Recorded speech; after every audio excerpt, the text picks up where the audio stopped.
এই লোকটা রাস্তার ধারে নিজের কাজেতেই ব্যস্ত ছিল, কিন্তু হঠাৎ করে কোথাও থেকে একটা হরিণ চলে আসে তার কাছে। প্রথমে লোকটা খুবই বিরক্ত হচ্ছিল হরিণের ব্যবহারে, কিন্তু কিছুক্ষণের মধ্যে সে বুঝতে পারে হরিণটা হয়তো কিছু বলার বা বোঝানোর চেষ্টা করছে।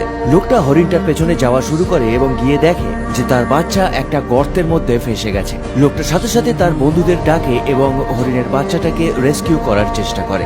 অনেকক্ষণ চেষ্টা করার পর তারা হরিণের বাচ্চাটাকে রেস্কিউ করতে সমর্থ হয় এবং এরপরে তারা বাচ্চাটাকে তার মায়ের কাছে দিয়ে দেয়। তবে পরের দিন হরিণটা তার বাচ্চার সঙ্গে ওই লোকটার সঙ্গে দেখা করতে আসে। ছোট্ট বেবি হরিণটা প্রথমে ভয় পাচ্ছিল, কিন্তু ধীরে ধীরে সে লোকটার কাছে আসে এবং লোকটা তার মাথায় হাত বুলিয়ে দেয়।